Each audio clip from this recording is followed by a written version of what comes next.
ଭକ୍ତିମତୀ ମାତୃମଣ୍ଡଳୀ, ଶ୍ରଦ୍ଧେୟ ଗୁରୁ ଭ୍ରାତା ମଣ୍ଡଳୀ, ଛୋଟ ଛୋଟ ପିଲାମାନେ ସମସ୍ତଙ୍କୁ ମୋର ଆନ୍ତରିକ ରାଜୟ ଗୁରୁ ନିବେଦନ କରେ। ଆଜିର ବିଷୟ ନାମ ଧ୍ୟାନ ଓ ଆତ୍ମବିଶ୍ଳେଷଣ।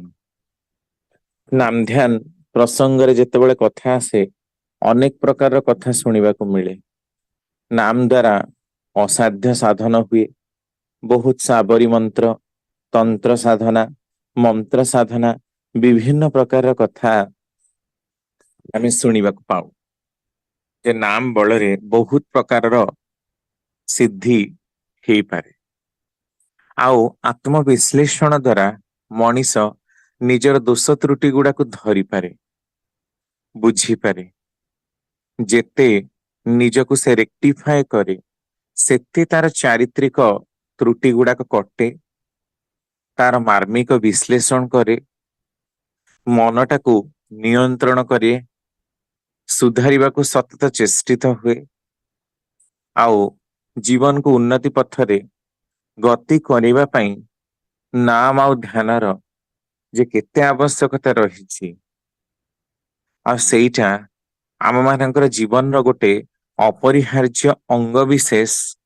ଏଇ କଥାଟା ଠାକୁରଙ୍କର ବିଭିନ୍ନ ଜାଗାରେ ଆଲୋଚନାରେ ସୁଦୃଶ୍ୟ।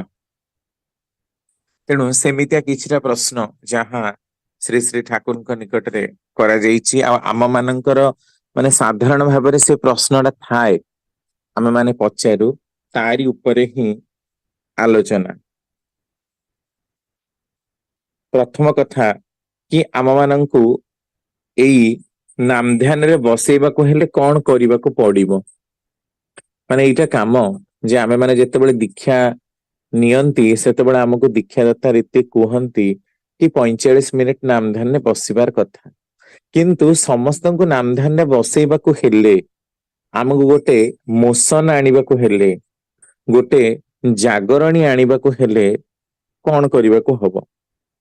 ଠାକୁର କେତେ ଜଣଙ୍କୁ ଲକ୍ଷ୍ୟ କରି କହିଲେ, ଖୁବ୍ ସକାଳୁ ଉଠି ଭୋର 4ଟା ମଧ୍ୟରେ ପ୍ରାତ କୃତ୍ୟାଦି ଓ ନାମଧ୍ୟାନ ଶେଷ କରି ଘରେ ଘରେ ଯାଇ ଜାଗରଣୀ ସଙ୍ଗୀତ ଗାଇ ସମସ୍ତଙ୍କୁ ଜଗେଇ ଦବାକୁ ହୁଏ। ଜାଗରଣୀ ସଙ୍ଗୀତଟି କଣ ସେଇଟା ବି ଶୁଣିଥାନ୍ତୁ।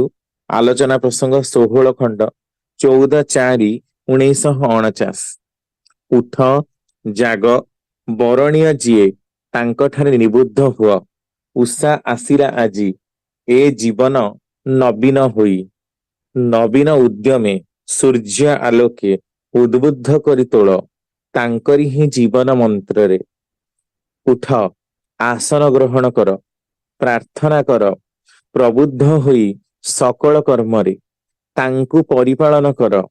ଶାନ୍ତି ଆସୁ, ସ୍ୱଧା ଆସୁ, ସ୍ୱସ୍ତି ଆସୁ ତୁମ ଜୀବନରେ ଜୀବନ୍ତ ହୋଇ।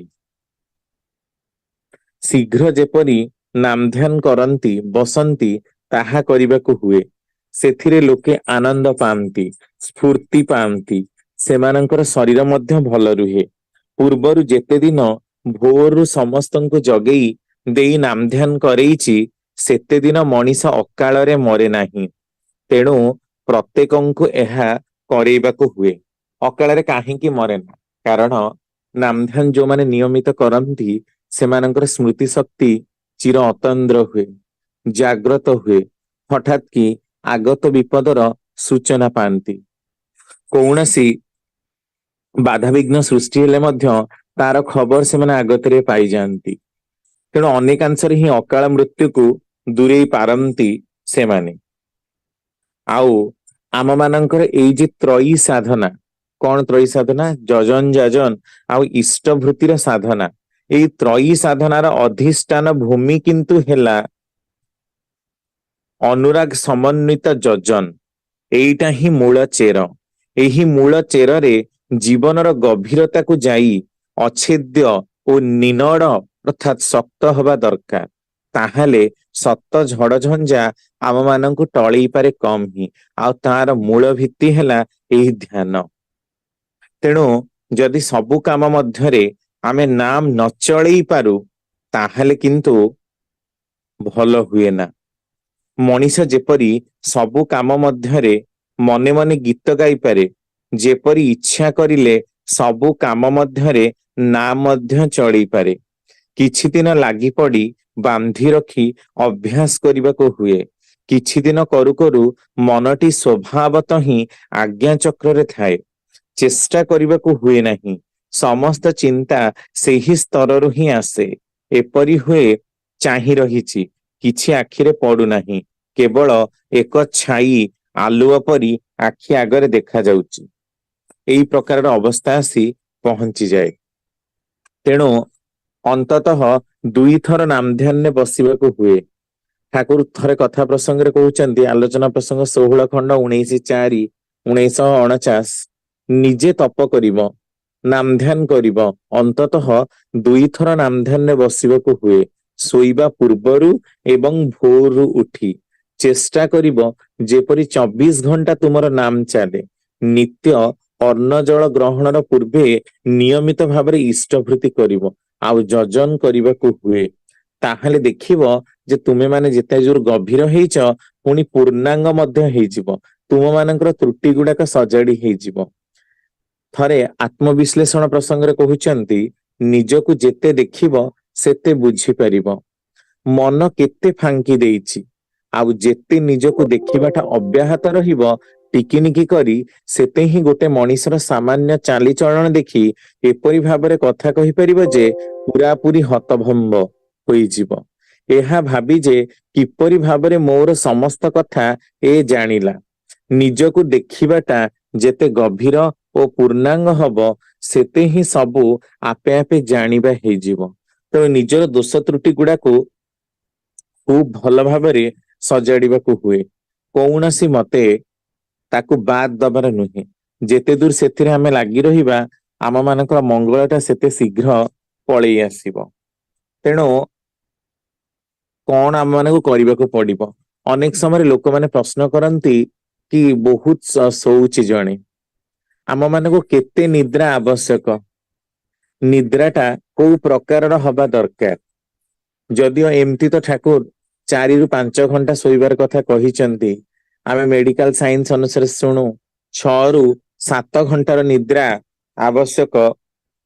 କିନ୍ତୁ ଏମିତି ଗୋଟେ ପ୍ରଶ୍ନ କରୁଛନ୍ତି ଯେ ମୁଁ ଏପରି ମଧ୍ୟ ଦେଖିଛି ଯେ 10 ମିନିଟ ଶୋଇ ଯେପରି 5 ଘଣ୍ଟା ନିଦର କାମ ହୁଏ, କୌଣସି ମଧ୍ୟ କ୍ଳାନ୍ତି ରହେ ନାହିଁ, ସର୍ବଦା ସଞ୍ଜୀବିତ। ଅବଶ୍ୟ ନାମଧ୍ୟାନ ଯେତେ ଯେତେ ବଢେଇବ ସେତେ ହିଁ ଏଇ ପ୍ରକାରର ହୁଏ। ଗୋଟିଏ ଦିନରେ ଏହା ହୁଏ ନାହିଁ। ତେବେ ଇଚ୍ଛା କଲେ ହିଁ ଧୀରେ ଧୀରେ ନିଦ କମା ଯାଇପାରେ। ଆଉ ଏମିତି ଅବସ୍ଥା ହୁଏ ଯେ ସବୁବେଳେ ମନ ଚଳଚଞ୍ଚଳ ରୁହେ। ତେଣୁ ନିଦ ସ୍ୱତଃ ହିଁ କମିଯାଏ। ଆଚ୍ଛା, ତାପରେ ପୁଣି ପ୍ରଶ୍ନ ହଉଛି, ଭଜନ ସମୟରେ ମନ ବିକ୍ଷିପ୍ତ ହେଲେ କଣ କରିବ? ଆମେ ମାନେ ଦେଖୁ ନାମଧ୍ୟାନ ସମୟରେ ଆମକୁ ଅଲଗା ପ୍ରକାରର ସବୁ ଚିନ୍ତା ଆସେ। ବସିଲା ମାନେ ଏଣୁ ତେଣୁ କେତେ ପ୍ରକାର ଚିନ୍ତା ଆସେ, ତ ମନଟା ବିକ୍ଷିପ୍ତ ହୁଏ। ଏଇ ପ୍ରକାର ଅବସ୍ଥାରେ ଆମେ କଣ କରିବା? ଆଲୋଚନା ପ୍ରସଙ୍ଗ 17 ଖଣ୍ଡ 25/4/1949। ଭଜନ ସମୟରେ ଯେତେବେଳେ ଶବ୍ଦ ଅନୁସରଣ କରୁ, ସେତେବେଳେ ମଧ୍ୟ ଦେଖାଯାଏ ନାନା ଚିନ୍ତାର ତରଙ୍ଗ ଆସେ। କିନ୍ତୁ ମନ ଇଷ୍ଟଙ୍କ ଠାରେ ବନ୍ଧା ରହିଥିଲେ ତାଙ୍କ ଆଡେ ବେଶୀ ହିଁ ନଜର ରହିଥାଏ। ଅନ୍ୟ ଚିନ୍ତାକୁ କାର୍ଯ୍ୟକାରୀ କରିବାର ପ୍ରବୃତ୍ତି ହୁଏ ନାହିଁ। ଇଷ୍ଟଙ୍କ ଆଡେ ନିଶା ନ ରହିଲେ ଆଜେ ବାଜେ ଚିନ୍ତା ମନକୁ ଭସେଇ ନେଇଯାଏ। ଭଜନ କରୁଛୁ, ସେତେବେଳେ ହୁଏତ ପାଏସ ଖାଇବାର ଇଚ୍ଛା ହେଲା। ନିଜର ପାଏସ ଖାଇବାର ଲୋଭ ଯେତେବେଳେ ଜାଗିଲା, ସେତେବେଳେ ଯଦି ମନେ କରୁ ଏହି ଲୋଭର ପଛରେ ନ ଛୁଟି ଯଦି ଠାକୁରଙ୍କୁ ପାଏସ ଖୁଆଏ, ସେ ତ ବରଂ ଭଲ। ସେଇ ସିଦ୍ଧାନ୍ତ ଅନୁଯାୟୀ ଯଦି ଠାକୁରଙ୍କୁ ପାଏସ ଖୁଆଇବା ପାଇଁ ଯାହା ଯାହା କରଣୀୟ ତାହା କରୁ, ତାହେଲେ ନିଜ ଲୋଭର ଇଷ୍ଟାନୁଗ ନିୟନ୍ତ୍ରଣ, ସାମଞ୍ଜସ୍ୟ ସମାଧାନ ହୁଏ। ଲୋଭ ରୂପକ ପ୍ରବୃତ୍ତି ଜୟର ଅଭିଜ୍ଞତା ଓ ବିନ୍ୟାସ ନେଇ ତାଙ୍କ ପାଇଁ ମୁଁ ଏବଂ ମୋର ଯାହା କିଛି, ଏଇ ବୋଧ ହିଁ ଯଦି ମୋର ଚଳନର ନିୟାମକ ହୁଏ, ତାହେଲେ କୌଣସି ପ୍ରବୃତ୍ତି ମତେ ଆବଦ୍ଧ କରି ରଖିପାରେ ନାହିଁ। ପ୍ରବୃତ୍ତିରେ ଆବଦ୍ଧ ରହିଲେ ଆମ୍ଭେମାନେ ବାସ୍ତବରେ ଇଷ୍ଟଙ୍କ ଠାରୁ ଅର୍ଥାତ୍ ଶାଶ୍ୱତ ସ୍ୱରୂପ ଠାରୁ ବିଚ୍ଛିନ୍ନ ହେଇ ପଡୁ। କଷ୍ଟ କହିଲେ ଏହି ଗୋଟିଏ କଷ୍ଟ, ଅର୍ଥାତ୍ ଇଷ୍ଟଙ୍କ ଠାରୁ ବିଚ୍ୟୁତ ହବା। ଯେଉଁମାନେ ଏହି କଷ୍ଟରୁ ରିହାତି ପାଇଛନ୍ତି ସେମାନେ ଏତେ କଷ୍ଟର ଭିତରେ ମଧ୍ୟ ଆନନ୍ଦ ଲୋକରେ ବାସ କରନ୍ତି। ତାଙ୍କୁ କଷ୍ଟ କଷ୍ଟ ବୋଲି ଜଣା ପଡେ ନା।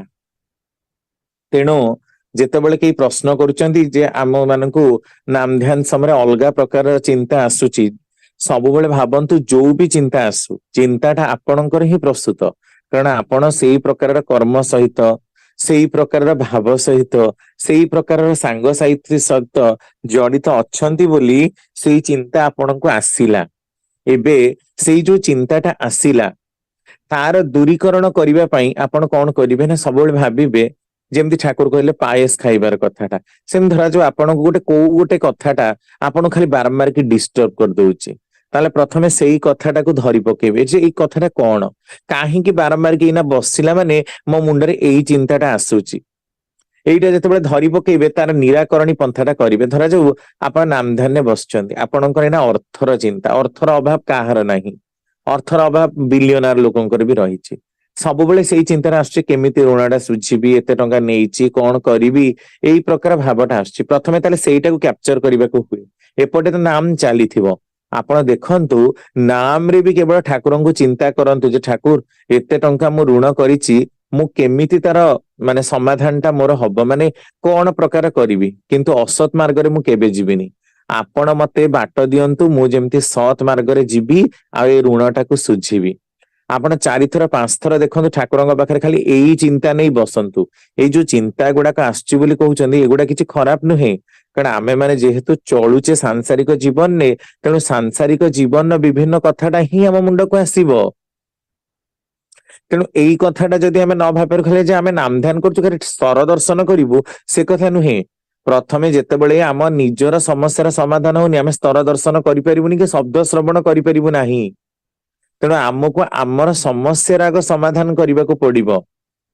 ତାହେଲେ ଆପଣ ଦେଖିବେ ଗୋଟେ ବୁଦ୍ଧି ଆସିବ, ବାରମ୍ବାର କି ଗୋଟେ ପ୍ରମୋଟିଂ କ୍ୟାରେକ୍ଟର ଆସିବ ନିଜ ମନ ଭିତରେ, ନାଇଁ ତୁ ଏଇଟା କର, ଏଇ ଜିନିଷଟା କର। ଦେଖିବେ ତାରି ଭିତରେ ଆପଣ ସତ୍ୟାନ୍ୱେଷଣ ବହି ଖୋଲନ୍ତୁ, ଚଲାର ସାଥୀ ବହି ଖୋଲନ୍ତୁ, ବା ସତ୍ସଙ୍ଗ ଯାଆନ୍ତୁ, ବା କୌଣସି ଲୋକର ମୁହଁ ଆପଣଙ୍କ ପାଖରେ ବାରମ୍ବାର କି ଆସୁଛି ଆପଣ ତାକୁ ପଚାରନ୍ତୁ, ବା ତାଠୁ ଯାହା ସାହାଯ୍ୟ ନବାର କଥା ନିଅନ୍ତୁ। ଦେଖିବେ ଆପଣଙ୍କର ସମସ୍ୟାର ସମାଧାନ ହବ ହିଁ ହବ। ନାମଧ୍ୟାନରେ କେତେ ବଡ ବଡ ସମସ୍ୟାର ସମାଧାନ ହୁଏ। ଥରେ କଥା ପ୍ରସଙ୍ଗେ ବହିରେ ଠାକୁର କହୁଛନ୍ତି ଏଇ ନାମଧ୍ୟାନ ଏ ପ୍ରକାରର ଜିନିଷ, ଇଏ ତ ଅଣୁ ପରମାଣୁର ନୃତ୍ୟ ମଧ୍ୟ ଦେଖେଇ ଦେଇପାରେ, ଯେମିତି କେକ୍ୟୁଲେଙ୍କର ହେଇଥିଲା। ଆପଣ ମାନେ ଜାଣନ୍ତି କି ଜଣେ କେକ୍ୟୁଲେ ବୋଲିକି ଜଣେ ବୈଜ୍ଞାନିକ ଥିଲେ, ସେ ସବୁବେଳେ ହିଁ ଖାଲି ରିସର୍ଚ୍ଚ କରନ୍ତି। ତାଙ୍କର ଧ୍ୟାନ ଭିତରେ ଖାଲି ସେଇଟା ହିଁ ଥିଲା, କାରଣ ସେ ଶୋଇଲେ ବି ସେଇ କଥା ଭାବୁଥିଲେ, ବସିଲେ ବି ସେଇ କଥା ଭାବୁଥିଲେ। ଏମିତି ଅନେକ ଦିନ କାଳ କଲେ। ସେ ବେଞ୍ଜିନ ଷ୍ଟ୍ରକ୍ଚରଟାକୁ ବେଞ୍ଜିନ ଗୋଟେ କେମିକାଲ କମ୍ପାଉଣ୍ଡ, ବେଞ୍ଜିନ ଷ୍ଟ୍ରକ୍ଚରଟାକୁ ସେ ବାହାର କରିପାରନ୍ତି। ସବୁବେଳେ ଭାବନ୍ତି, ରାତିରେ ଥରେ ଶୋଇଛନ୍ତି, ସ୍ୱପ୍ନ ଦେଖୁଛନ୍ତି ସାପ ମାନେ ପରସ୍ପର ଉପରେ, ଛୋଟ ଛୁଆ ସାପ ମାନେ ପରସ୍ପର ଉପରେ ଗୁଡେଇ ଗୁଡେଇ ହେଇକି ଯାଉଛନ୍ତି। ତା ପରଦିନ ସକାଳୁ ହଠାତ୍ କି ତାଙ୍କ ପାଖରେ ଚାବି ଥିଲା, ତାଙ୍କର ଷ୍ଟୁଡେଣ୍ଟ ମାନେ ଅଲଗା ସାଇଣ୍ଟିଷ୍ଟ ମାନେ କେହି ଆସିନାହାନ୍ତି, ସେ ଆସିକି ହଠାତ୍ କି ବେଞ୍ଜିନ ଷ୍ଟ୍ରକ୍ଚରଟାକୁ ଲେଖି ଦଉଛନ୍ତି। ତାପରେ ପର ସମୟରେ ସେଟା ଆପ୍ରୁଭ ହେଇକି ହଁ ସେଇଟା ହିଁ ପ୍ରକୃତରେ ବେଞ୍ଜିନ ଷ୍ଟ୍ରକ୍ଚର ବୋଲି ଠିକରେ ପ୍ରମାଣିତ ହେଲା। ଠାକୁର କହୁଛନ୍ତି ମଣିଷ ଯଦି ନାମ ଧ୍ୟାନ କରେ ତାହେଲେ ଅଣୁ ପରମାଣୁର ନୃତ୍ୟ ମଧ୍ୟ ଦେଖେ। ଏଇ ପ୍ରକାରର ଶକ୍ତି ଜାଗ୍ରତ ହୁଏ ତାର ନର୍ଭସ ସିଷ୍ଟମରେ, ସ୍ନାୟବିକ ସଂସ୍ଥାନରେ। ତେଣୁ ଆମେ ଯଦି ସବୁବେଳେ ନାମ ଧ୍ୟାନ କରୁ, ଅନ୍ତତଃ 2 ଥର ଶୋଇବା ପୂର୍ବରୁ, କାରଣ ଖାଇବାର ମାନେ ଶୋଇବାର 2 ଘଣ୍ଟା ପୂର୍ବରୁ ଆପଣ ଖାଇବେ, ଆଉ ତାପରେ ସାଙ୍ଗେ ସାଙ୍ଗେ ଖାଇକି ନାମ କରିବେ ନାହିଁ। ଖାଇବାର 2 ଘଣ୍ଟା ପୂର୍ବରୁ ଯେହେତୁ, ସରି, ଶୋଇବାର 2 ଘଣ୍ଟା ପୂର୍ବରୁ ଯେହେତୁ ଆପଣ ଖାଇଥିବେ, ତାପରେ ନାମ ଧ୍ୟାନ କରିବେ, ଅନ୍ତତଃ ଅଧଘଣ୍ଟା ବସିବାକୁ ହୁଏ। ପୁଣି ରାତିରୁ ଉଠିକି, କାହିଁକି, କାରଣ ସେଇଗୁଡାକ ନନ ଡିଷ୍ଟର୍ବିଂ କ୍ଲାଇମେଟ। ଅଲଗା ସମୟରେ ଦିନ ବେଳା ଗାଡି ଫାଡି ଯାଉଛି, ଆମର ଦୁନିଆ କାମ, ତେଣୁ ଆମେ ବସି ପାରିବାନି। ଶୋଇବା ପୂର୍ବରୁ ଅନ୍ତତଃ 15-20 ମିନିଟ କରିବି ଅଭ୍ୟାସ କରିବାକୁ ହୁଏ। ସେମିତି ରାତିରୁ ଉଠିଲେ ବି ଅନ୍ତତଃ 15-20 ମିନିଟ ଅଭ୍ୟାସ କରିବାକୁ ହୁଏ। ଯେତେବେଳେ ନାମ ପାଇ ବସିବ ସେତେବେଳେ ନାମ ଆଉ ଛାଡିବନି। ଆମେ ନାମକୁ ଛାଡିବାକୁ ଚାହୁଁଥିବା, ଆମେ ଚାହୁଁଥିବା କି ଏଇନା ଟିକେ ନାମ ଟା ବନ୍ଦ ହେଇଯାଉ, ମୁଁ ଜାଣି ଶୁଣିକି ବନ୍ଦ କରିବି, କିନ୍ତୁ ଦେଖିବେ ତାପରେ ବି ସେ ହାର୍ଟ ବିଟ ରେ ଆପେ ଆପେ ଚାଲିଥିବ। ଠାକୁର କହୁଛନ୍ତି ଏମିତି ଅବସ୍ଥା ହୁଏ गोटे समय आसे जो समय आमे नाम को छाड़ी रही परिबा नाही। आमे नाम को छाड़ी रहिबाकू चेष्टा तो करिबा किंतु नाम जे हमको छाड़िबो नाही एई प्रकार अवस्था आसिकी पहुंची जाए। तेणु नाम की करामती जो माने नियमित करंती से माने ताहा जानी पारंती। अच्छा ताहले आत्मविश्लेषण और आत्म संशोधन किपरि भाबरे नाम ध्यान सहित जड़ित। ठाकुर कहउचंती आत्मविश्लेषण और आत्म संशोधन संपर्क रे कहउचंती सर्वदा निजको उन्मुख रखिबाकू हबो। देखिबाकू हेले जेपरि आखि खोलू, खाइबाकू गले जेपरि ओठ दुईटा फांका करि दो सेहीपरि निरंतर सजाग रही भितरे थिबा प्रवृत्तिर कार्सादी गुड़िकू हाते हाते धरि नबाकू हबो। हीनमन्यता बा अभिभूतिर गोटिए मुहूर्त पाई मध्य निजर भूल समर्थन करिबा चलिब नाही। देखंतु फास्ट पॉइंट हीनमन्यता बा अलगा मानकू छोट करिबा पाई कि आमे निजर भूल टाकू अलगा मानक आगे ऊपर थोपी दो। एटा सबु बेले हुए। आमे सबु बेले प्रमाण करबाकू चाहूं जे मु होची निर्भूल आउ जिए जहा कहिचंदी से माने मो नारे लगेई जुटे कहिचंती एई परनिंदा परचर्चार कथा कहंतु अलगा मानक आगे तिरस्कार करिवार कथा हुअंतु एई सबु गुडाक एकदम रूपरे ही मनीषर क्षतिर कारक हुए। तेणु निजर भूल टाकू कौनसी मते समर्थन करिवार नुहे। जदि भूल करिच ताले सर्व समक्षरे स्वीकार कर जे मोर सेटा कहिबाटा ए प्रकारर करिबाटा आदौ उचित होई नाही। केही जदि अत्यंत निष्ठुर और आक्रमणात्मक भावरे मध्य मते भूल धरेई दिए सेतेबेले अहंकार को प्रश्रय दबाकू जाई सेही भूल समर्थन करिबा चलिब नाही। सेकेंड पॉइंट जदि भी केही भूल टाको हमको धरेई देला भाई आपण जो ए प्रकार गाइले ए स्वरटा एमती नुहे भाई आपण जो ए कथाटा कहिले ए कथाटा एमिति नुहे ताले सेथिरे एते उत्क्षिप्त हबार नुहे। काहींकि से कहिला बोली कहिबार नुहे बरम सेई भूलटा काहींकि से हाइलाइट कला सेई पॉइंट को काहींकि पॉइंट आउट कला सेईटा को घरे आसी टिपा खातारे टिपिबाकू हुए जे कौन मु कहिली ताको मने पकेबाकू हुए रेकॉर्डिंग सुनिबाकू हुए। आउ जदि प्रकृत रे मोर ठीक अछि ताहले पर समय रे जदि केतेबेले से देखा हुए ताहले ताको धरि देबाकू हुए आपण जे घटनाटी पढ़िथिले आ मु पढ़िथिली एई घटनाटी प्रकृत रे अबिकल रूपे एई प्रकारर आपण जेमति कहुथिले सेटा से प्रकारर नुहे। एई प्रकारर निजर भूलटाकू बारंबार की सजाड़िबाकू हुए। जदि भूल नाही मध्य आउ केही कहिला ताहले भी एते उत्क्षिप्त हबार नुहे। मु के देखे प्रायतः लोक सांगे सांगे उत्क्षिप्त हो जाती से भूल जदि नाही तांकर ताले से माने पूरा रागी की खड़गग्रस्त हुअंती। एई प्रकार हेले किंतु तो जगत रे चले ना कारण आमे बहुत कलीग्स को नेकी चलू ऑफिस रे जाऊ बहुत लोक घर परिवार रे अनेक लोक परिवेश रे अनेक लोक समस्त एका प्रकार नुहंती समस्तंकर इच्छा भी एका प्रकार नुहे। अनेक केवल अलगा माने को बदनाम करिबा पाई ही आसीचंती तांकर उद्देश्य से माने सेइथि पाई ही जन्मीचंती। तेणु से लोक आमे केमिति टैकल करिबा केमिति हैंडल करिबा तो आमे जदि टिके टिके कथारे उत्क्षिप्त हो जाऊ ताहने हमर साधना कौन आमे ठाकुर को नहीं कि शिखिलु कौन आम मानकर जीवनटा आउ ताहले कौन तामाने जदि भी मो निजर भूल न थाई केही जदि ताको भूल बोली समालोचना करे ताहले भी सेथिरे रिएक्ट करिवार नुहे। कारण जगत पड़ीची दुनिया पड़ीची कहिबा लोक तो कहिबे किंतु आमे तो करिबा लोक आमे ठाकुरंकर लोक आमे अलगा मानंक र कथा सुनी जदि दोष दुष्ट हो ताहले आम मानंकर बढ़िबाटा किंतु आउ चले ना। सेतबेले सहज भाबरे भूलटी को भूल बोली स्वीकार करि नबाकू हबो। सेही धरणर भूल जेपरि पुनराय न घटी पारे ता पई प्रायश्चित करिबाकू बा दंड ग्रहण करिबाकू विनीत भाबरे राजी रहिबाकू हबो।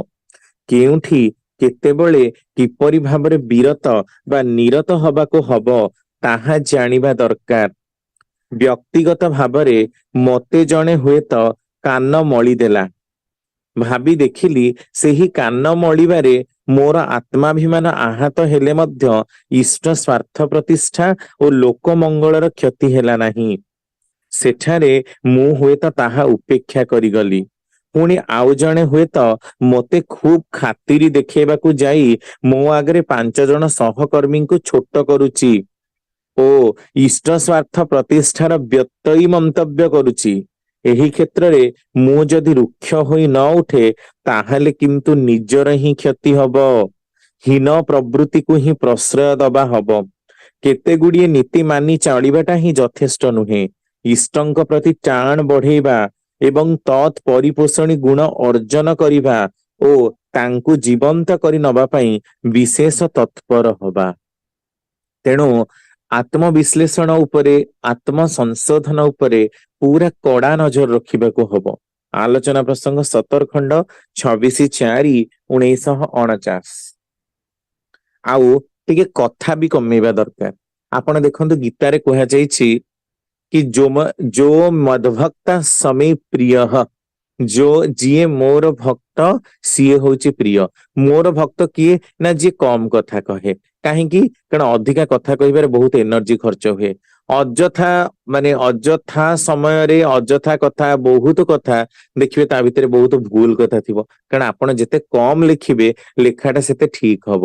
ଆପଣ ଯଦି ବହୁତ ଲେଖିବେ ଭୁଲ ରହିବା ସ୍ୱାଭାବିକ, କାରଣ ଯେତେ ବଡ ହବ ସେତେ ଭୁଲ ଟା ବଢି ବଢି ଯିବ। ତେଣୁ କଥାଟା ବି ଟିକେ କମ କହିବା ଦରକାର। ଜଣେ ପ୍ରଶ୍ନ କରୁଛନ୍ତି ଠାକୁରଙ୍କୁ, ଅନେକ କହନ୍ତି କମ କଥା କହିବା ଦରକାର, କିନ୍ତୁ ଯାଜନ ଆଉ ଅନ୍ୟର ସଂଶୋଧନ ମୂଳକ କିଛି କରିବାକୁ ଗଲେ କଥା କହିବା ତ ଦରକାର ହିଁ ପଡେ ନା। ଠାକୁର କହୁଛନ୍ତି ବାଜେ କଥା ଅବଶ୍ୟ ହିଁ କମେଇବା ଭଲ। ନାମଧ୍ୟାନରେ କଥା କମେଇ ହିଁ, କିନ୍ତୁ କଥା କମେଇ ତଳେ ତଳେ କୁଚିନ୍ତା କରି ପ୍ରବୃତ୍ତିକୁ ପୋଷଣ ଦେବା ଭଲ ନୁହେଁ। ବରଂ ଭିତରଟାକୁ ଉତ୍ତାଳ କରିଦେଇ ନିଜ ଭିତରେ ଥିବା ଗୁପ୍ତ ପ୍ରବୃତ୍ତି ଗୁଡିକୁ ଆବିଷ୍କାର କରି ସେଗୁଡିକୁ ନିୟନ୍ତ୍ରଣ କରିବା ଦରକାର। ତେଣୁ ଯେତେ ପାରିବା ନାମଧ୍ୟାନ ଉପରେ ଫୋକସ କରିବା। ଯୋଉଠି ଯେତିକି ଦରକାର, ଯେତିକି କଥା କହିଲେ ଭଲ ଲାଗିବ, ଶୁଣିବାକୁ ଭଲ ଲାଗିବ, ସେଇଠି ସେତିକି ପ୍ରକାରର କଥା କହିବା ଦରକାର। ଏଣୁ ତେଣୁ ବାଜେ କଥା, ଭଡ ଭଡ ହେଇ ବହୁତ କଥା କହିବା, ଏଇ ପ୍ରକାରର କଥାଟା ଆଦୌ ଭଲ ନୁହେଁ। ତାପରେ ପ୍ରଶ୍ନ ହଉଛି ଯେ ସ୍ୱଧାୟର ଅଙ୍ଗ କଣ? ଆମେ ସ୍ୱଧାୟର କଥା କହୁନା, ଯଜନ ଯାଜନ ଇଷ୍ଟବୃତ୍ତି କଥା କହୁ। ତାପରେ ଅଧ୍ୟୟନ, ଅଧ୍ୟାପନା, ଦାନ, ପ୍ରତିଗ୍ରହର କଥା କହୁ। ଏଇ ଯୋଉ ସ୍ୱଧାୟ, ଅଧ୍ୟୟନ ଗୋଟେ ପାଠ ଆମ ମାନଙ୍କର ଦୈନନ୍ଦିନ ଜୀବନର। ଏଇଟା ଗୋଟିଏ କଣ? ଠାକୁର କହୁଛନ୍ତି ଗୋଟିଏ ଗୋଟିଏ ବିଷୟ ଧରି ନିଜ ନିଜ ମଧ୍ୟରେ ତୋଖଡ ତୀକ୍ଷ୍ଣ ସର୍ବତୋମୁଖୀ ଆଲୋଚନା ଚଳେଇବା। ଦେଖନ୍ତୁ ଠାକୁର ପୁରା କ୍ଲିଅର କଟ କହିଲେ, ଗୋଟେ ଗୋଟେ ବିଷୟ ଧରି ନିଜ ନିଜ ମଧ୍ୟରେ ତୋଖଡ ତୀକ୍ଷ୍ଣ ସର୍ବତୋମୁଖୀ ଆଲୋଚନା କରିବା। କିନ୍ତୁ ଆମ ମାନଙ୍କର ସତ୍ସଙ୍ଗରେ କଣ ହୁଏ? ସାଧାରଣ ଭାବରେ ଆମେ ଦେଖୁ ଖାଲି ସେଇ କଥା, ଲୀଳା କାହାଣୀ କଥା, ମିଶେଇ ଦେଲା, ଆସିଥିଲା, ଏଇଆ ହେଇଗଲା, ତାର ସେଇଆ ହେଇଗଲା, ତାର ଏମିତି ହେଇଗଲା, ଏମିତି କଥା ନା। ଗୋଟେ ଗୋଟେ ବିଷୟ ଧରି କହିବାକୁ ହୁଏ। ବିଷୟ ହୁଏ ତ 3, 4ଟା 5ଟା ସତ୍ସଙ୍ଗ ବି ଲାଗିପାରେ। ବିଷୟ ଆଲୋଚନା ବି ହବ, ଲୋକ କିନ୍ତୁ ପ୍ରତ୍ୟକ୍ଷ ଭାବରେ କରିବେ। ନାମଧ୍ୟାନ ବିଷୟରେ ହୁଏତ ଆଲୋଚନା କରିବା ପାଇଁ 10ଟା ଏପିସୋଡ ଯାଇପାରେ, କିନ୍ତୁ ଲୋକ ନାମଧ୍ୟାନ କରିବେ, ତାର ପ୍ରତ୍ୟକ୍ଷ ଅନୁଭୂତି କହିବେ। ନାମଧ୍ୟାନ ସୁଫଳ ଜଣେ ଜଣେ ଲୋକ ଛିଡା ହେଇ କହିବେ। ତାହେଲେ ତ ନାମଧ୍ୟାନ ଟା ମଧୁର ଲାଗିବ, ନହେଲେ ତ କେବଳ ଶୁଣା କଥାର କଥା ହିଁ ରହିଯିବ। ସେମିତି ଯେତେ ବିଷୟ ରହିଛି, ଆମେ ଯେତେ ବିଷୟ ଚିନ୍ତା କରିପାରିବା, ବର୍ତ୍ତମାନ ସୁଦ୍ଧା ଯେତେ ଯେତେ ବିଷୟ ସମାଜର, ସଂସ୍କାରର, ବହିର, ପାଠର ସବୁ ବିଷୟ ନେଇ ସତ୍ସଙ୍ଗରେ ଆଲୋଚନା କରିବା ଦରକାର। ଆଉ ତାର ନିର୍ଯାସ ଏପରି ହବା ଦରକାର ଯେମିତି ତାହା ଇଷ୍ଟ ଆଦର୍ଶ ଅଭିମୁଖୀ ହବା ଦରକାର। ସେତେବେଳେ ହିଁ କେଉଁଟି କିପରି ଭାବରେ ପ୍ରୟୋଗ କରିବ ତାହା ବୁଝାଯାଏ। ସବୁ ବିଷୟର ଆଲୋଚନା କରି ଏହି ଜିନିଷଟାକୁ ବୁଝିବାକୁ ହୁଏ। ଏଥିରେ କଥାର ଓ ଯୁକ୍ତିର ଫାଇନର ଆଣ୍ଡ ଫାଇନେଷ୍ଟ ଆହୁରି ଆହୁରି ସୂକ୍ଷ୍ମତର ରକମ ବାହାରିବ। ଆଲୋଚନାଟି ସ୍ୱଧ୍ୟାୟର ଏକ ଅଙ୍ଗ। ଆଲୋଚନା ମାନେ ସମ୍ୟକ ଦେଖିବା। କେମିତି? କାରଣ ଆଲୋଚନା, ଲୋଚ ଜୁଚ ତାପ ଅର୍ଥାତ ଆ ମାନେ ହେଲା ସର୍ବତୋମୁଖୀ ରୂପରେ। ଲୁଚ ଧାତୁ ଲୁକ୍, ଲୁଚ୍ ଧାତୁର ମାନେ ଦେଖିବା, ଲୁକ୍ ଅବଲୋକ୍ୟ ଆମେ କହୁ। ତେଣୁ ସର୍ବତମୁଖୀ ଦେଖିବା ଯୋଉଥିରେ ରହିଛି ସେଇଟା ହେଲା କଣ? ଆଲୋଚନା। କେବଳ ବହି ପଢିଲେ ହବ ନାହିଁ, ବୋଧୟନ୍ତମ୍ ପରସ୍ପରମ୍ ଦରକାର। ବହି ପଢିବା ସହିତ ଆଲୋଚନା, ଲେଖିବା, କହିବା, ଅଭ୍ୟାସ ଅର୍ଥାତ୍ ଅନୁଶୀଳନ ଏହି ସବୁ ଚଳେଇବା ଦରକାର। ଅହରହ ଲାଗି ରହିବାକୁ ହୁଏ, ଯାହାକୁ କହନ୍ତି ଅତନ୍ଦ୍ର ସାଧନା। ଏପରି ନହେଲେ ଚରିତ୍ରରେ ରଙ୍ଗ ଧରେ ନାହିଁ। ଚରିତ୍ରରେ ରଙ୍ଗ ନ ଧରିଲେ ହଜାର ଗୁଣ ଥିଲେ ମଧ୍ୟ ମଣିଷ ପାଖକୁ ଆସି ଇଷ୍ଟଙ୍କ ଭାବରେ ଭାବିତ ହୋଇ ଉଠେ ନାହିଁ। ଆଲୋଚନା ପ୍ରସଙ୍ଗ 17 ଖଣ୍ଡ 29/4/1949। ଆଚ୍ଛା, ନାମଧ୍ୟାନ କଲେ, ନାମଧ୍ୟାନ ବେଶୀ କଲେ କଣ କାମ ନିଖୁଣ ହୁଏ? ଠାକୁର କହୁଛନ୍ତି ସେତେବେଳେ ପୁଣି ଯେଉଁ କାର୍ଯ୍ୟ କରାଯାଏ ତାହା ନିଖୁଣ ହୁଏ। ସେହି ଇଷ୍ଟମୁଖୀ ମନ ଦେଇ ନିଜକୁ କାର୍ଯ୍ୟରେ ଲିପ୍ତ କରେଇ ପାରିଲେ ହିଁ ହୁଏ।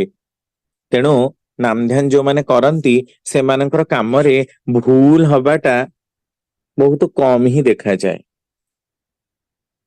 ଆଚ୍ଛା, ଯଦି କେହି ସର୍ବକ୍ଷଣ ନାମ କରେ ତାହେଲେ ତାର କଣ ହବ? ଠାକୁର କଥା ପ୍ରସଙ୍ଗରେ କହୁଛନ୍ତି ନାମ କରିଲେ ହିଁ ମେଦ କମିଯାଏ, ମାନେ ଫ୍ୟାଟ ମୋଟାପା କମିଯାଏ, ଉଜ୍ଜ୍ୱଳତା ଖୁବ ବଢେ। ଯିଏ ସର୍ବକ୍ଷଣ ନାମ କରେ ସେ ଯଦି କାହାରିକୁ ସ୍ପର୍ଶ କରେ ତା ଭିତରେ ଏକ ଅପୂର୍ବ ପୁଲକ ଶିହରଣ ଜାଗେ। ସମସ୍ତ ଶରୀର ଭିତର ଦେଇ ଆନନ୍ଦର ବିଦ୍ୟୁତ ଦୀପ୍ତି ଖେଳିଯାଏ। ସେ ବୋଧ କରେ ତାର ଆଖିର ଭିତର ଦେଇ ଯେପରି ସେହି ସ୍ପର୍ଶ ସଞ୍ଜାତ ଜ୍ୟୋତିକଣା ଠିକ ବାହାରୁଛି। ଯେଉଁମାନେ ଠିକ ଠିକ ଭାବରେ ନିୟମିତ କରନ୍ତି ସେମାନେ ନିଜେ ଯେପରି ଉପକୃତ ହୁଅନ୍ତି, ସେମାନଙ୍କ ପାଖକୁ ଅନ୍ୟ ମାନେ ଆସି ମଧ୍ୟ ଉଦ୍ଦୀପ୍ତ ହେଇ ଉଠନ୍ତି। ଚକ୍ଷୁ ମୁଖର ଲାଳିତ୍ୟ ଦେଖି ମଣିଷ ମୋହିତ ହୁଏ। 17 ଖଣ୍ଡ 2/5/1949। ଏଇ ପ୍ରସଙ୍ଗରେ ମୋର ଗୋଟେ ଅନୁଭୂତି ମନେ ପଡେ। ସେ ଦାଦା ଚାଲିଗଲେଣି, ସେ ଠାକୁରଙ୍କ ସମୟର ଦାଦା। ତାଙ୍କୁ ଠାକୁର ନିଜେ ସାଧନା ଶିଖେଇଥିଲେ। ସେ ଏତେ ନାମ କରୁଥିଲେ, କୁହନ୍ତି ଆମେ ଦିନ ଭିତରେ 21 ଥର ଆମକୁ ଠାକୁର ସ୍ୱତଃ ଅନୁଜ୍ଞା ପଢିବାକୁ କହିଥିଲେ। ଆଉ ନାମ ବୀଜ ମନ୍ତ୍ରର ସାଧନା ମୁଁ 12 ବର୍ଷ ଧରି କରିଛି। ଦେଖିଛି ଅଲଗା ସବୁ ମନ୍ତ୍ର, ଆମର ଯେତେ ମନ୍ତ୍ର ରହିଛି ସବୁ ମନ୍ତ୍ର ଅପେକ୍ଷା ବୀଜ ମନ୍ତ୍ରରେ ସିଦ୍ଧି ଖୁବ ଶୀଘ୍ର ହୁଏ। ଏତେ ନାମ କରୁଥିଲି ଯେ ଦିନ ରାତି 24 ଘଣ୍ଟା ନିଦ ହିଁ ହୁଏ ନା। ଆଉ ପ୍ରସଙ୍ଗ ଅଛି ତାଙ୍କର ଦେହକୁ ଯୋଉମାନେ ଛୁଅନ୍ତି, ତାଙ୍କର ଆଣ୍ଠୁ, ତାଙ୍କର ଜଙ୍ଘ ଯୋଉଠି କେହି ଛୁଇଁକି ଓହ୍ଲାନ୍ତି ମଧ୍ୟ ସେମାନେ ହାତରେ ଗୋଟେ ବିଦ୍ୟୁତର କମ୍ପନ ଅନୁଭବ କରେ, ଯେମିତି କରେଣ୍ଟ ମାରିଲେ ଯୋଉ ପ୍ରକାରର ଅବସ୍ଥା ହୁଏ ସେଇ ପ୍ରକାରର ଅବସ୍ଥା ତାଙ୍କର ହେଇଥିଲା। ପୁଣି ଅଲଗା ମାନଙ୍କର ମୁହଁକୁ ଦେଖି ତାଙ୍କର କଥା କହିବା, ଚାଲିଗଲେ ଅଲଗା ମାନଙ୍କର ଘରେ କୋଉଠି ଭୂତ ପ୍ରେତ ମରିଛି, କାହା ଘରେ କିଛି ସମସ୍ୟାର କଥା, ଏଇ ସବୁ ମଧ୍ୟ ସେ କହିଦେଇ ପାରୁଥିଲେ। ସାଧନା ଯେତେ ପ୍ରଚଣ୍ଡ ହୁଏ ମଣିଷ ସେତେ ସୂକ୍ଷ୍ମରୁ ସୂକ୍ଷ୍ମତର ଯାଏ। ମଣିଷର ମନଟାକୁ ତାଙ୍କ ପାଖରେ ଲଗେଇବାକୁ ହୁଏ। ନିଜର ଚାରିତ୍ରିକ ତ୍ରୁଟି ଗୁଡାକ ଆଦୌ ପ୍ରଶ୍ରୟ ଦବାର ନୁହେଁ। ଆଉ ସେତେବେଳେ ହିଁ ଦେଖିପାରିବ ଯେ ସେ ଇଷ୍ଟଙ୍କର ମଣିଷ କେମିତି ହୁଏ। ତେଣୁ ଆପଣ ଏଇ ଯୋଉ ଦେଖନ୍ତୁ, ଆମକୁ ସତ୍ୟାନୁସରଣରେ ଦିଆଯାଇଛି ନା, ସର୍ବପ୍ରଥମେ ଆମକୁ ଦୁର୍ବଳତାର ବିରୁଦ୍ଧରେ ଯୁଦ୍ଧ କରିବାକୁ ହବ, ସାହସୀ ହବାକୁ ହବ, ବୀର ହବାକୁ ହବ, ତଡ ଯେତେ ଶୀଘ୍ର ପାର, ରକ୍ତ ଶୋଷଣକାରୀ, ଅବସାଦ ଉତ୍ପାଦନକାରୀ, ଏଇ ଭାମ୍ପାୟାରକୁ ଏଇ ଯୋଉ କଥାଟା ଦିଆଯାଇଛି, ଲୋକମାନେ ଭାବୁଥିବେ ଏଇଟା କଣଟା ଦିଆଯାଇଛି, କି କଥା କୁହାଯାଉଛି। ଆପଣ ଦେଖିବେ ନିୟମିତ ଯଦି ଠାକୁର ଯୋଉ ପ୍ରକାର କହିଛନ୍ତି, ଯଦି କେହି ସକାଳେ ଆଉ ସନ୍ଧ୍ୟାରେ 45 ମିନିଟ୍ ନାମ ଧ୍ୟାନ କରେ, ଯଜନ ଯାଜନ ଠିକ ରେ କରେ, ଆତ୍ମବିଶ୍ଳେଷଣ ଠିକ ରେ କରେ, 16 ବର୍ଷ ଭିତରେ ତାର ଦେହର ଇଲେକ୍ଟ୍ରୋନିକ ସଂରଚନା ଯାହା ସେ ନେଇକି ଜନ୍ମିଥିଲା ତାହା ଟୋଟାଲି, ଆମେ କହୁ କଣ ଘୁଷୁରୀ ପ୍ରକୃତି ପଙ୍କେ ଲୁଟେ, ମଣିଷ ପ୍ରକୃତି ମଲେ ତୁଟେ, ନା ଠାକୁରଙ୍କ ଜଗତରେ ଏତେ ସହଜରେ ଏଇ ରୁଢିଟାର ପରିବର୍ତ୍ତନ ହୁଏ ଯେ ଆମେ ସହଜରେ ମଧ୍ୟ ପରିକଳ୍ପନା କରିପାରୁନା। ଆଟଲିଷ୍ଟ 16 ଇୟର୍ସ ଯଦି କେହି 45 ମିନିଟ୍ ନାମଧ୍ୟାନ କରେ ସକାଳେ ସନ୍ଧ୍ୟାରେ ବା ନିଜର ସୁବିଧା ଅନୁସାରେ ଯେମିତି ପାରୁଛି କରେ, ଆଉ ଠାକୁରଙ୍କ କଥାଟାକୁ ମାନି ନିଜର ତ୍ରୁଟି ଗୁଡାକୁ ସଜାଡିବାକୁ ଚେଷ୍ଟା କରେ, ଦେଖିବ ସେଇ ମଣିଷ ଗୋଟେ ଜନ୍ମରେ ବି ଦେବ ମଣିଷରେ ରୂପାନ୍ତରିତ ହବ, ଯୋଉଟା ସ୍ୱପ୍ନରେ ସୁଦ୍ଧା କେହି ପରିକଳ୍ପନା କରିନଥିଲେ। ଏଇଟାକୁ ହିଁ କୁହନ୍ତି ଦସ୍ୟୁ ରତ୍ନାକରର ବାଲ୍ମୀକି ହବା। ପିନିଆଲ ଗ୍ଲାଣ୍ଡର କି ଖେଳରେ ବାବା, ଟିକିଏ ନାମଧ୍ୟାନ କଲେ ହିଁ ତାର ଟେର କେହି ପାଆନ୍ତିନି। ନାମଧ୍ୟାନ ଟା ପିନିଆଲ ଗ୍ଲାଣ୍ଡ ରେ କରାଯାଏ। ତେଣୁ ଯୋଉମାନେ କରନ୍ତି ସେମାନେ ଜାଣନ୍ତି। ଏସବୁ କହିବାର ବିଷୟ ନୁହେଁ, କହିକି ଭାଷଣବାଜିର ବିଷୟ ନୁହେଁ, ନିୟମିତ ଅନୁଭୂତିର ବ୍ୟାପାର। ଯୋଉମାନେ କରନ୍ତି ସେମାନେ ତାକୁ ଠିକ ଠିକ ଅନୁଭବ କରିପାରନ୍ତି। ଆଚ୍ଛା, ତାପରେ ପଚରା ଯାଉଛି, ଆଚ୍ଛା ଆତ୍ମବିଶ୍ଳେଷଣରେ ତ ନିଜର ଧ୍ୟାନ ହୁଏ, ତାହେଲେ ଏଥିରେ ଅଲଗା ମାନଙ୍କର ଲାଭ କଣ? ଠାକୁର କହୁଛନ୍ତି ଯେଉଁ ଚିନ୍ତା ଗୁଡିକ ତୁମେ ଏଡେଇ ପାର ନାହିଁ, ଆସେ ହିଁ, ତାକୁ ବାଛି ପକାଅ ନାହିଁ, ବରଂ ଦେଖିଯାଅ ତାର ମୂଳ ଡାଳ ପତ୍ର ସହ ବୁଝ। ଆପଣ ମାନେ ଏଇନା ନାମରେ ବସିଛନ୍ତି, ଏଣୁ ତେଣୁ ଚିନ୍ତା ଗୁଡାକ ଆସିଲା, ତାହେଲେ ପ୍ରଥମେ ତାର ଡାଳ ପତ୍ର ମୂଳ ଟା ଖୋଜ, ଯେ କଣ ପାଇଁ ସେ ଚିନ୍ତାଟା ଆସିଲା, କେତେ ଦିନର କଥାର ଚିନ୍ତାଟା, କଣ ପାଇଁ ମୁଣ୍ଡଟାକୁ ବାରମ୍ବାର କି ଖାଲି ବସିଲା ମାନେ ସେଇ ଗୋଟିଏ ଚିନ୍ତା ଆସିକି ମୁଣ୍ଡଟାକୁ ଭାରାକ୍ରାନ୍ତ କରି ପକଉଛି। ଆଗ ତାର କାରଣଟାକୁ ଖୋଜ, ନିଜେ ଖୋଜ। ଠାକୁରଙ୍କର ବାଣୀ, ଧୈର୍ଯ୍ୟ ଧର, ବିପଦ କଟିଯିବ। ଧୈର୍ଯ୍ୟର ସହ ଟିକେ କର, ଦେଖିବ ତମର ବିପଦ ଟା କଟିଯିବ। ତାପରେ କହୁଛନ୍ତି ତାକୁ ସମ୍ୟକ ଚିହ୍ନା ଯାଏ ଏବଂ ଯଦି ଲାଭଜନକ ଭାବରେ ନିୟନ୍ତ୍ରଣ କର, ତେବେ ସେହି ଗୁଡିକ ଅଭିଜ୍ଞତା ହୋଇ ରହିବ। ତୁମେ ନିଜେ ତ ସେଗୁଡିକ ହାତରେ ପଡିବ ନାହିଁ, ଅନ୍ୟକୁ ମଧ୍ୟ ସେଗୁଡିକ ନିୟନ୍ତ୍ରଣ କରିବାକୁ ସାହାଯ୍ୟ କରିପାରିବ। ଗୋଟିଏ କଥାରେ ତୁମେ ଅନ୍ୟକୁ ମଧ୍ୟ ଅଭିଜ୍ଞତା ଅନୁଯାୟୀ ପଥ ଦେଖେଇବ। ତେଣୁ ଏଇ ପ୍ରକାରର ଅବସ୍ଥାଟା ହୁଏ। ଆଚ୍ଛା, ଯଦି କେହି କ୍ରମାଗତ ନାମ କରେ ତାର କଣ ହୁଏ? ଠାକୁର କହୁଛନ୍ତି କ୍ରମାଗତ ନାମ କଲେ ମନର ଇତସ୍ତତଃ, ଇତସ୍ତତଃ ମାନେ ଏଣେ ତେଣେ, ବିକ୍ଷିପ୍ତ ଗତିଟା କମିଯାଏ। ଆମେ ଯୋଉ କହୁଛେ ଖାଲି ଏଣୁ ତେଣୁ ଚିନ୍ତା ଆସୁଛି, ନା, ଆମେ ସବୁଦିନ କରୁନେ, ସବୁଦିନ କରନ୍ତୁ, ଦେଖିବେ ଏଣୁ ତେଣୁ ଚିନ୍ତା ଆସିବାଟା ହିଁ ବନ୍ଦ ହେଇଯିବ। କେବଳ ଠାକୁରଙ୍କର ଆଜ୍ଞା ଚକ୍ର ଆଉ ଆପଣଙ୍କର ଆଜ୍ଞା ଚକ୍ରଟା ହିଁ ଥିବ। ତେଣୁ ମନର ଇତସ୍ତତଃ ଗତି କମିଯାଏ। ଆମେ କହୁଛେ ମନଟା ଆମର କାହିଁ ନିୟନ୍ତ୍ରଣ କରିପାରୁନି, ଆମେ କାହିଁକି ଆମର ମନଟା କଣ୍ଟ୍ରୋଲ ହଉନି, ଏଣୁ ତେଣୁ ଚିନ୍ତା କାହିଁକି ଆସୁଛି, କାରଣ ଆମେ ନାମଧ୍ୟାନ କରୁନେ। ନାମଧ୍ୟାନରେ ବସ, ଦେଖିବ ମନ କନଷ୍ଟାଣ୍ଟ ହବ। ମନକୁ ନିୟନ୍ତ୍ରଣରେ ଆଣିବାକୁ ହେଲେ ଇଷ୍ଟଙ୍କ ପାଖରେ ମୁଣ୍ଡଟାକୁ ଲଗେଇବାକୁ ପଡେ। ତା ମାନେ ପ୍ରବୃତ୍ତି ସେତେବେଳେ ସତ୍ତାକୁ କମ ଶୋଷଣ କରିପାରେ, ମଣିଷ ମଧୁର ହୋଇ ଉଠେ। ନିଜର ଚାହିଁବାଟା, ଚାଲିବାଟା, କହିବାଟା, କରିବାଟା, ଭଙ୍ଗୀଟା ଇତ୍ୟାଦି ସବୁ କିଛି ନେଇ କର୍ମ କ୍ଷମତା ମଧ୍ୟ ବଢିଯାଏ। ବାନର ପରି ଯେଉଁମାନେ, ସେମାନେ ଚଞ୍ଚଳ ହୋଇ ଘୁରି ବୁଲନ୍ତି, କିନ୍ତୁ ସୁଷ୍ଠୁ ଭାବରେ କିଛି କରିପାରନ୍ତି ନାହିଁ। ନିଷ୍ଠାବାନ ସାଧନଶୀଳ ଯେଉଁମାନେ, ସେମାନେ ସ୍ଥୈର୍ଯ୍ୟ ଓ ପ୍ରୀତି ନେଇ ସହଜ ଭାବରେ ବହୁ କାର୍ଯ୍ୟ ସମ୍ପନ୍ନ କରିଯାଆନ୍ତି। ତା ମଧ୍ୟରେ କୌଣସି ହା ହୋଲ୍ଲା ବା ଲୋକ ଦେଖାଣିଆ ଭାବ ତାଙ୍କର ରହେ ନାହିଁ। ତେଣୁ ଏଇ ପ୍ରକାରର ଭାବଟାକୁ ଠିକ କରିବାକୁ ହୁଏ।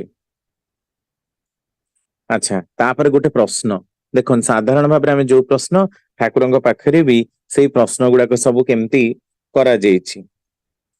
ଆଚ୍ଛା, ଗୋଟିଏ ଜାଗାରେ ବସି ଦୀର୍ଘ ଦିନ ନାମଧ୍ୟାନ ସମୟରେ ମଧ୍ୟ ଯାହା କରିବାକୁ ହୁଏ, ଠାକୁର କହୁଛନ୍ତି ସେହି ଭାବରେ ନାମଧ୍ୟାନ କରି ମଧ୍ୟ କଲା ପରେ ପରିବେଶ ସହିତ ଯୋଗାଯୋଗ ରଖିବାକୁ ହୁଏ। ଗଛପତ୍ର ବା ପଶୁପକ୍ଷୀ ଯାହା ଭିତରେ ହିଁ ଥାଉ, ସେଠାରେ ତାହା କରିବାକୁ ହୁଏ, ନହେଲେ ମଣିଷ ନିଥର ହୁଏ। ତେବେ ପଶୁପକ୍ଷୀ ବା ଗଛପତ୍ର ଯାହା କିଛିର ସେବା ସାହଚର୍ଯ୍ୟ କରୁନା କାହିଁକି, ତାରି ଭିତର ଦେଇ ଇଷ୍ଟଙ୍କ ସେବା କରୁଛି, ଏପରି ଭାବ ବଜାୟ ରଖିବାକୁ ହୁଏ। ଏହା ହେଲା ଭାବମୁଖୀ ହୋଇ ରହିବାର ବାସ୍ତବ ପନ୍ଥା। ବାସ୍ତବରେ ଏହି ସବୁ ଯେତେବେଳେ କରୁ, ସେତେବେଳେ ମଧ୍ୟ ନାମମୟ ହୋଇ ରହିବାକୁ ହୁଏ। ତାଙ୍କ ମଧ୍ୟରେ ହିଁ ରହିଛି ତାଙ୍କୁ ନେଇ, ତାଙ୍କ ପାଇଁ ଯାହା କିଛି କରୁଛି, ଏପରି ଏକ ମନୋଭାବ ସର୍ବକ୍ଷଣ କରି ପକ୍କା କରିଦବାକୁ ହୁଏ, ଯେପରି ଭକ୍ତକୁ ଦେଖିଲେ ମଣିଷର ମନରେ ସ୍ୱତଃ ଭଗବତ ପ୍ରେରଣାର ଉଦୟ ହୁଏ। ତେଣୁ ଗୋଟିଏ ଜାଗାରେ ବସି ଯଦି ନାମଧ୍ୟାନ ବି କରୁ, ତାହେଲେ ମଧ୍ୟ ସଂସାର ସହିତ ସମ୍ପର୍କଟାକୁ ରଖିବାକୁ ହୁଏ। ନହେଲେ ଅନେକ ସମୟରେ ଆମେମାନେ ବିଚ୍ଛିନ୍ନ ହଉ, କେବଳ ଆଇସୋଲେଟେଡ ହେଇକି ରହିଯାଉ।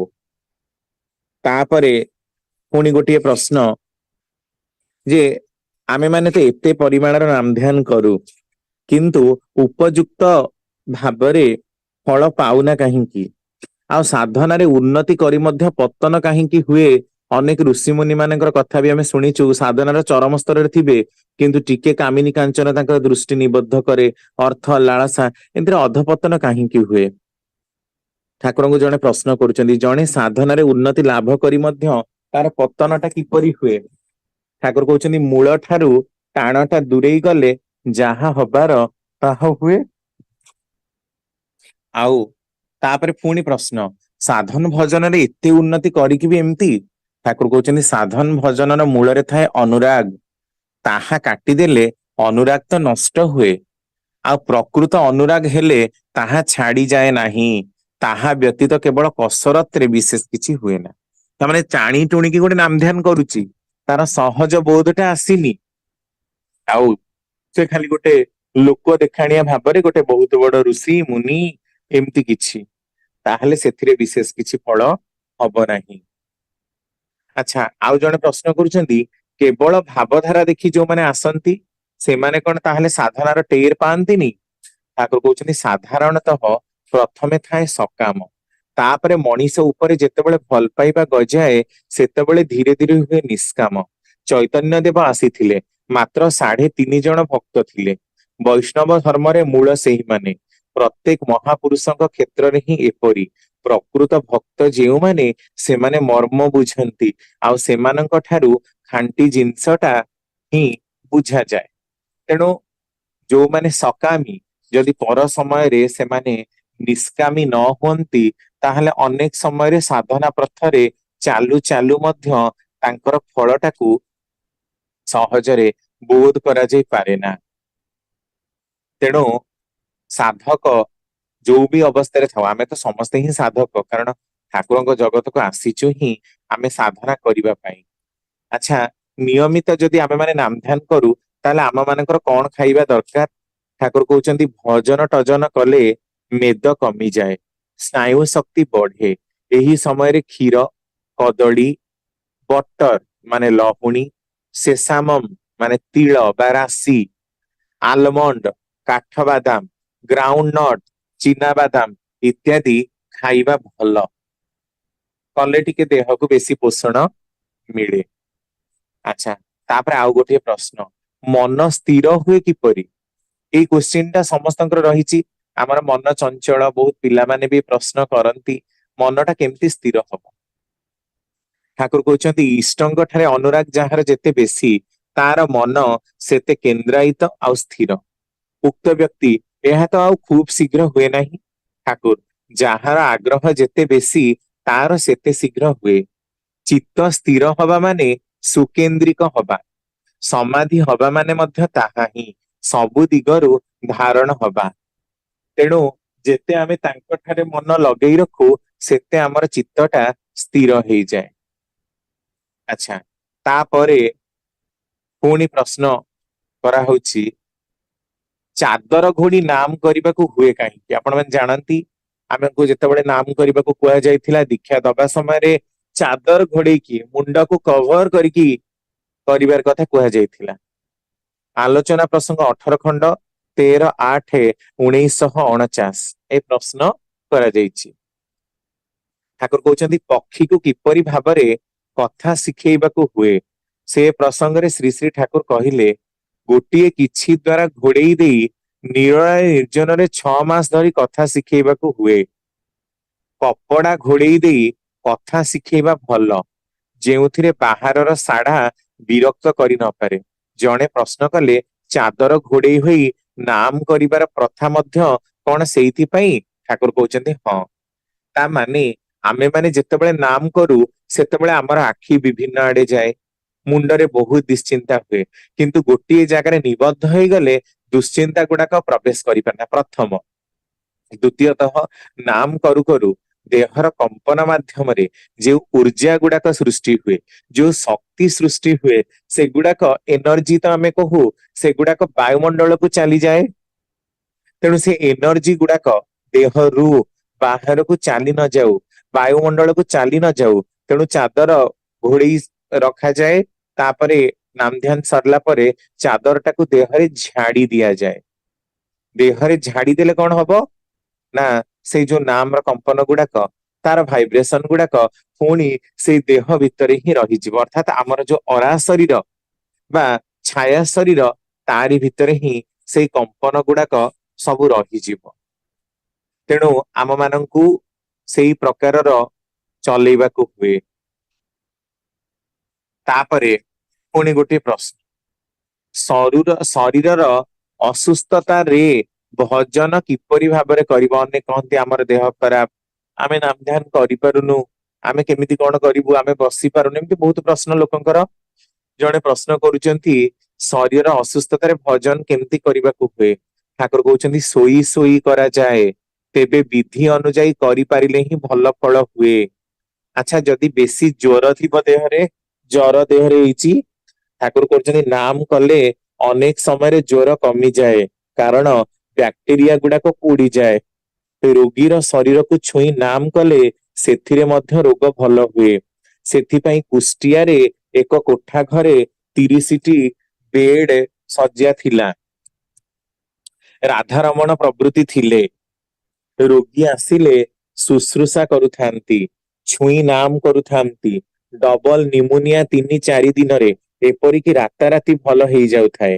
ଛୋଟ ପିଲା ବେଳେ ପଡିଆ ମଧ୍ୟରେ ଥିବା ଅରଖ ଗଛ ପାଖକୁ ପାଇଖାନା କରିବାକୁ ଯାଇଥିଲି। ଗଛରେ ହାତ ଲାଗିବା ମାତ୍ରେ ହିଁ ପତ୍ର ଗୁଡିକ ଯେମିତି ଶିହରି ଉଠିଲା। ମନେ ହେଲା କାହିଁକି ଏପରି ହେଲା। ଉତ୍ସୁକ୍ୟ ଭରେ କିଛି ସମୟ ପରେ ପୁଣି ଧରିବା ମାତ୍ରେ ହିଁ ଗଛଟି ଶିହରି ଉଠିଲା। ବୋଧହୁଏ ନାମ କରିବା ଫଳରେ ମୋର ଶରୀର ଭିତରେ ସୃଷ୍ଟ ଚାର୍ଜର ସଂସ୍ପର୍ଶରେ ଆସି ଏହା ହେଇଥିଲା।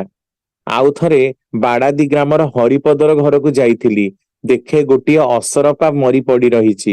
ସେହି ଦିଗକୁ ଚାହିଁ 15 ମିନିଟ ନାମ କରିବା ପରେ ବଞ୍ଚି ଉଠିଲା। ତେବେ ଶକ୍ତି ବା ସାମର୍ଥ୍ୟ ଦେଖେଇବା ପାଇଁ ସେହି ସବୁ କରିବା ଭଲ ନୁହେଁ। ମୁଁ ସାଧନା କରିଛି ମଲା ଲୋକକୁ ବଞ୍ଚେଇ ଦେଇ ପାରିବି, ୟାକୁ ଏମିତି କରିଦେବି, ଏଇ ପ୍ରକାରର ଭଲ ନୁହେଁ। ତାହେଲେ ତାହା ନାମର ଅପପ୍ରୟୋଗ ହେଲା। ଯୋଉଠି ନିହାତି ଦରକାର ସେଠି ପ୍ରୟୋଗ କରିବା ଦରକାର।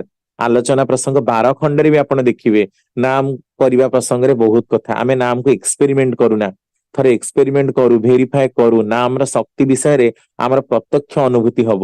ତ ନାମ ଯିଏ ଯେତେ କରେ ତାର ଦେହ ସେତେ ସୁସ୍ଥ ରୁହେ। ତେଣୁ ଆମେ କଣ କରୁ ନା, ଯେତେବେଳେ ଆମକୁ ରୋଗ ହବ, ବହୁତ ଗୋଟେ ବଡ ରୋଗ ହବ ଆଉ ଆମର ମରିବା ପାଖେଇ ଆସିବ, ଆମେ କହିବୁ ଆଜ୍ଞା ନାମ କଲେ କିଛି ଫଳ ହବ କି? ତାଙ୍କର ଏମିତି ହେଇଛି, ଆମେ କି ଏମିତି ପ୍ରଶ୍ନ ଖାଲି କରିବେ। ଆରେ ତାର ତ ମରିବାର ସମୟରେ ପାଖେଇ ଆସିଲାଣି, ସେ ମରିବ, ଆଉ ନାମ ଟା କଲେ କେମିତି ବଞ୍ଚିଯିବ ମୁଁ କାହିଁ ବୁଝିପାରୁନି। ତେଣୁ ସବୁବେଳେ ଯୋଉମାନେ ମୂଳରୁ କନଷ୍ଟାଣ୍ଟଲି ବିଧାନଟାକୁ ମାନି ଚଳିବେ ସେମାନଙ୍କର ଆୟୁ ବଢେ। କାହିଁକି? କାରଣ ସେମାନେ ଅନେକାଂଶରେ ହିଁ ରୋଗ ଆଉ ଶୋକ ଏଥିରୁ ଦୂର କରିବାର ପନ୍ଥାଟାକୁ ଜାଣନ୍ତି। ଆଚ୍ଛା, ତାପରେ ପ୍ରଶ୍ନ, ନାମଧ୍ୟାନ କେତେବେଳେ ବନ୍ଧ୍ୟା, କେତେବେଳେ ତାହା ଫ୍ରୁଟଫୁଲ ହୁଏ ନା? ଶ୍ରୀ ଶ୍ରୀ ଠାକୁର କଥା ପ୍ରସଙ୍ଗରେ କହିଲେ ତଜ୍ଜପସ୍ତ ଦର୍ଥ ଭାବନାଂଶ, ତାହା ମଧ୍ୟରେ କେବଳ ନାମ କରିବା ପାଇଁ ହୋଇ ଉଠିବାର କଥା ରହିଛି। ଆମେମାନେ ଯଦି ସର୍ବୋତ ଭାବରେ ବାସ୍ତବ ଚଳନରେ ଇଷ୍ଟଙ୍କର ହୋଇ ନ ଉଠୁ, ତାହେଲେ ନାମଧ୍ୟାନ ଯେତେ ହିଁ କରୁନା କାହିଁକି ତାହା କିନ୍ତୁ ବନ୍ଧ୍ୟା। ପ୍ରତ୍ୟେକ ଜୀବନରେ ତାଙ୍କୁ ଜୀବନ୍ତ କରି ତୋଳିବା, ଏହାକୁ ହିଁ କହନ୍ତି ଇଷ୍ଟ ପ୍ରତିଷ୍ଠା। ତାରି ମଧ୍ୟ ଦେଇ ହିଁ ମଣିଷ ଇଷ୍ଟାୟିତ ହୋଇ ଉଠେ। ଯେତେବେଳେ ଶଙ୍ଖ ଚକ୍ର ଗଦା ପଦ୍ମ ଆମ ମାନଙ୍କର ହାତରେ ଆସି ଜୁଟେ, ମଣିଷ ଅର୍ଥାତ ନର ହୋଇ ମଧ୍ୟ ଆମେମାନେ ନାରାୟଣ ହୋଇ ଉଠୁ। ସକ୍ରିୟ ଭାବରେ ତାଙ୍କର ସ୍ୱାର୍ଥ ପ୍ରତିଷ୍ଠାରେ ମାତାଲ ହୋଇ ଉଠିବାର ମଧ୍ୟ ଦେଇ। ପ୍ରକୃତ ନାମଧ୍ୟାନ ସେତେବେଳେ ହିଁ ହୁଏ। ନାମଧ୍ୟାନ ସେତେବେଳେ ଇଷ୍ଟ ପ୍ରତିଷ୍ଠାର ଭିତର ଦେଇ ସାର୍ଥକ ହୁଏ, ଜୀବନ୍ତ ହୁଏ। ଲୋକେ ସେତେବେଳେ ଆପଣଙ୍କୁ ଯେତେ ପୂଜା କରିବେ, ସେ ପୂଜା ସମ୍ପୂର୍ଣ୍ଣ ଭାବରେ ତାଙ୍କଠାରେ ହିଁ ପହଞ୍ଚିବ। ଆପଣଙ୍କର ଇତର ଅହଂ ସେତେବେଳେ ଭାଗ ବସେଇବାକୁ ଯିବ ନାହିଁ। ତେଣୁ ଇଷ୍ଟଙ୍କୁ ହିଁ ସର୍ବତ ଭାବରେ ଭଲ ପାଇ ତାଙ୍କ ପାଇଁ ହିଁ ଯୋଉମାନେ କାମ କରନ୍ତି, ସେଇମାନେ ହିଁ ପ୍ରକୃତରେ ଇଷ୍ଟ ପ୍ରତିଷ୍ଠା କରନ୍ତି। ଆଉ ଯୋଉମାନେ ଇଷ୍ଟ ପ୍ରତିଷ୍ଠା ନାଁରେ ଇଷ୍ଟଙ୍କର ପ୍ରତିଷ୍ଠା ନ କରି ଆତ୍ମ ପ୍ରତିଷ୍ଠା କରନ୍ତି, ସେମାନେ କିନ୍ତୁ ବହୁ ପରିମାଣର କ୍ଷତିରେ ପଡନ୍ତି। କାରଣ ଇଷ୍ଟଙ୍କୁ ପାଇବାକୁ ଯାଇ ସେମାନେ ଇଷ୍ଟଙ୍କ ପଥର ପ୍ରତିବନ୍ଧକ ହୁଅନ୍ତି। ତେଣୁ ଏଇ ଜିନିଷଟାକୁ ଟିକେ ଠିକ ଭାବରେ ଦେଖିବାକୁ ହୁଏ। ଆଚ୍ଛା, ତାପରେ ଆଉ ଗୋଟିଏ ପ୍ରଶ୍ନ, ଏକାଗ୍ରତା ଆଉ ତ୍ରାଟକ ଭିତରେ ଫରକ କଣ? ଆମେ ଅନେକ ସମୟରେ ଆପଣ ଦେଖିଥିବେ ଆମ ମାନଙ୍କର ସାଧନାର ପଦ୍ଧତିରେ କହନ୍ତି ଗୋଟେ ନିଆଁଟାକୁ ଲଗେଇକି ବା ଆପଣଙ୍କର କ୍ୟାଣ୍ଡେଲ ରେ ନିଆଁଟାକୁ ଅନେଇବାକୁ ହୁଏ, ସେଇଟାକୁ ଆମେ ତ୍ରାତକତା କହୁ। ଏକାଗ୍ରତା ମାନେ କଣ ନା କନସନ୍ଟ୍ରେସନ। ଠାକୁର କହୁଛନ୍ତି ତ୍ରାଟକ ମାନେ କୌଣସି ଏକ ପଏଣ୍ଟରେ ବା ବିନ୍ଦୁରେ ମନୋଯୋଗ ଦେଇ ରହିବା, ସେଥିରେ ମସ୍ତିଷ୍କଟି ବ୍ଲଣ୍ଟ ହୁଏ।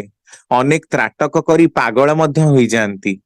ଏକାଗ୍ରତା ମାନେ ଯାହା କିଛିକୁ ଇଷ୍ଟ ସ୍ୱାର୍ଥ ପ୍ରତିଷ୍ଠାରେ ନିୟୋଜିତ କରିବା। କନସନ୍ଟ୍ରେସନ ମାନେ ୱିଥ ସେଣ୍ଟର, କେନ୍ଦ୍ର ସହିତ ତାଙ୍କରି ଅନୁକୂଳରେ ହିଁ ସବୁ କିଛିକୁ ନିୟନ୍ତ୍ରିତ କରିବା। ଆଚ୍ଛା, ଆଉ ଗୋଟେ ପ୍ରଶ୍ନ, ଯାଜନ ନ କରି କେବଳ ଯଦି ଜଣେ ନାମ ଧ୍ୟାନ କରେ ତାହେଲେ କଣ ହୁଏ? ଠାକୁର କହୁଛନ୍ତି ଟେମ୍ପରାମେଣ୍ଟ ବା ମିଜାଜ ବା ସ୍ୱଭାବ କିନ୍ତୁ ଭିନ୍ନ ଲୋକଙ୍କର ଭିନ୍ନ ଭିନ୍ନ ପ୍ରକାରର। ସେଥିରେ କହିବାରେ କଣ ଅଛି? ତେବେ ଧକ୍କା ଖାଇ ମଣିଷ ଯଦି ଠିକ ରହିପାରେ ତେବେ ବୁଝାଯାଏ ଈଶିତ୍ୱ ଆସିଛି। ପୁଣି ସେହି ଭାବରେ ହବ ନାହିଁ ଯେ ତାହା ମଧ୍ୟ କହିଦେବ ନାହିଁ। କେତେ ଜଣ ହୁଏତ ବଣ ଜଙ୍ଗଲରେ ଯାଇ ଆତ୍ମବିଶ୍ଳେଷଣରେ ନାମଧ୍ୟାନରେ ନିଜକୁ କୌଣସି ଭାବରେ ନିୟନ୍ତ୍ରିତ କରନ୍ତି, ତେବେ ଏଥିରେ ଅଧ୍ୟୟନ ହୁଏ, ଅଧ୍ୟାପନା ହୁଏ ନାହିଁ। ତେଣୁ ଆମକୁ ସବୁ ଗୁଡାକ ଚଳିବାକୁ ପଡିବ। କେବଳ ନାମ ନୁହେଁ, କେବଳ ଧ୍ୟାନ ନୁହେଁ, ନାମ ଧ୍ୟାନ ସହିତ ଯଜନ ଯାଜନ ଇଷ୍ଟଭୃତି ନିୟମିତ ରୂପରେ କରିବାକୁ ପଡିବ। ସେଥିରେ ଅଧ୍ୟୟନ ବି ରହିବ, ନୂଆ ନୂଆ କଥା ଶିଖିବି, ନୂଆ ନୂଆ ଲୋକଙ୍କୁ କହିବି, ଯେତେ ପରିମାଣର ନୂଆ କଥା ଲୋକଙ୍କୁ ଜଣେଇ ପାରିବି, ଦେଖିବେ ନିଜର ବଢିବାଟା ବି, ଆମେ ମାନେ ଯୋଉ ଜୀବନ ଆଉ ବୃଦ୍ଧି ବୋଲି କହୁଛେ, ମାନେ ବିଇଂ ଆଣ୍ଡ ବିକମିଂ ବୋଲି କହୁଛେ, ଏଇ ବଢିବାଟା କେତେବେଳେ ହବ? ଯେତେବେଳେ ଆମେ ପ୍ରସାରିତ ହବା। ତେଣୁ ନୂଆ ଜାଣିବା ନାହିଁ, ନୂଆ କରିବା ନାହିଁ, ନୂଆ କିଛିର ଆଗ୍ରହ ନାହିଁ, ସେଇ ଗୋଟିଏ ଦିଗରେ ସଂକୁଚିତ, ସେଥିରେ କିନ୍ତୁ ଆଉ ଯାଜନ ହୁଏ ନା। ତେଣୁ ଯାଜନ କରିବାକୁ ହେଲେ ସବୁବେଳେ ନୂଆ କଥାକୁ ଦେଖିବା ଦରକାର, ନୂଆ କଥା ପଢିବା ଦରକାର, ବୁଝିବା ଦରକାର, ଜାଣିବା ଦରକାର। ଯେତେ ପରିମାଣର ଆମେ ନାମ ଧ୍ୟାନ କରୁ ତ ଭଲ, ତା ସହିତ ନୂଆ ନୂଆ ତଥ୍ୟ, ଠାକୁର ସବୁବେଳେ କଣ ହବାକୁ ଚାହିଁଛନ୍ତି, ସେଇଥିପାଇଁ ଠାକୁର କହୁଛନ୍ତି ଫିଜିଓଲୋଜି, ଆନାଟୋମି, ବାୟୋକେମିଷ୍ଟ୍ରି ସବୁ ପଢି ପକା। ଆରେ ମଣିଷର ମଙ୍ଗଳରେ କେତେବେଳେ କୋଉଟା କାମରେ ଲାଗିବ ସେଇଟା କିଏ ଜାଣିଛି? ସବୁ କଥା ପଢି ପକା, ସବୁ ଗୁଡାକ ହିଁ କାମରେ ଲାଗିବ। ତେଣୁ ଯେତେ ପରିମାଣର ଯୋଉ କଥାଟା ତାଙ୍କର କାମରେ ଲାଗେ ସେଇ କଥାଟାକୁ ହିଁ ବିଶେଷ ଭାବରେ ଧରିବାକୁ ହୁଏ। କୌଣସି ମତେ ବାଦ ଦବାକୁ ନୁହେଁ। ମଣିଷ ଏ ପ୍ରକାର ହବାକୁ ହୁଏ ଯେମିତିକି ଚଳନ୍ତା ଫେରନ୍ତା ୱାକିଂ ୟୁନିଭର୍ସିଟି। ମଣିଷର ସଂସ୍ପର୍ଶରେ ମଣିଷ ଆସି ତା ଜୀବନର ପ୍ରେରଣା ପାଏ। ଏଇ ପ୍ରକାରର କଥାଟାକୁ ହିଁ ଶ୍ରୀ ଶ୍ରୀ ଠାକୁର ଆମ ମାନଙ୍କ ନିକଟରୁ ଆଶା ରଖନ୍ତି। ତେଣୁ ଠାକୁର ପୁଣି ଆଲୋଚନା ପ୍ରସଙ୍ଗ 16 ଖଣ୍ଡରେ କହୁଛନ୍ତି, ନାମ କଲେ ଦେହରୁ ଚନ୍ଦନର ଗନ୍ଧ ବାହାରେ, ଚାଲିଗଲେ ଏ ପ୍ରକାର ଅବସ୍ଥା ହୁଏ, ଲୋକ ଦେଖି ବିସ୍ମୃତ ହୁଅନ୍ତି, ଆଉ ତାର ସଂସ୍ପର୍ଶରେ ସାନ୍ନିଧ୍ୟରେ ଆସି ପୁନଶ୍ଚ ପ୍ରେରଣା ଫେରି ପାଆନ୍ତି। ନାମର ଏ ପ୍ରକାର କମାଲ। କିନ୍ତୁ ନାମ କଲେ ବହୁତ ଆନନ୍ଦ ଆସେ, ଅଲଗା କୌଣସି କାମ କରିବାକୁ ଇଚ୍ଛା ହୁଏ ନା। ତୁମେ ମାନେ କିନ୍ତୁ ସେ ପ୍ରକାର କରିବନି। ନାମ ଧ୍ୟାନ କରିବା ସହିତ ନିଜସ୍ୱ ଅଧ୍ୟୟନ ଅଧ୍ୟାପନା ପ୍ରତିଦିନ, ଆତ୍ମବିଶ୍ଳେଷଣ ପ୍ରତିଦିନ, ତ୍ରୁଟି ବିଚ୍ୟୁତି ଗୁଡାକୁ ପ୍ରତିଦିନ ସଂଶୋଧନ କରିବାକୁ ହୁଏ। ଏଭଳି କୌଣସି ବି ଦିନ ବାଦ୍ ଯିବନି ଯୋଉ ଦିନ ତୁମେ ଇଷ୍ଟଙ୍କର କଥା ଆଲୋଚନା କରିବନି। ଇଷ୍ଟ ହିଁ ସର୍ବାଗ୍ରେ। ତେଣୁ ଆମେ କହୁ you are for the Lord so for others, you are for the Lord not for others. ଏଇ କଥାଟା ବୁଝିବାଟା ପାଇଁ କି ଆମକୁ ହଜାରେ ଜନ୍ମ ଲାଗିଯିବ। ଏଇ ଗୋଟିଏ କଥା, you are for the Lord so for others. ତୁମେ ଇଷ୍ଟଙ୍କ ପାଇଁ, ତେଣୁ ହିଁ ଅଲଗା ସମସ୍ତଙ୍କ ପାଇଁ। ତାମାନେ ଅଲଗା ସମସ୍ତଙ୍କ ପାଇଁ ତୁମେ ଯଦି ହେଇଛ, ତାହେଲେ ଇଷ୍ଟଙ୍କର କାମଟା ଅଲଗା ମାନଙ୍କ ଭିତରେ କେମିତି ହବ, ସର୍ବାଗ୍ରେ ସେଇ ଜିନିଷଟାକୁ ନଜର ଦବାକୁ ହୁଏ। ତେଣୁ ସର୍ବତୋମୁଖୀ ନଜର ନେଇ ଚାଲିଲେ ଏଇ ପ୍ରକାରର ଅବସ୍ଥା ହୁଏ। ଯଦି ଏଇ ଜିନିଷ ଗୁଡାକୁ ଆମେ ମାନେ ବାଦ ଦଉ, ତାହେଲେ କିନ୍ତୁ ଆମ ମାନଙ୍କର ଆଉ ବିଶେଷ କିଛି ଲାଭ ହୁଏ ନା।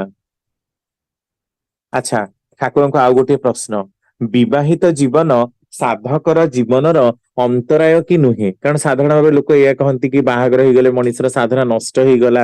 ଏଇ ପ୍ରକାର ପ୍ରଶ୍ନ, ଆଲୋଚନା ପ୍ରସଙ୍ଗ 20 ଖଣ୍ଡ 9/1/1951।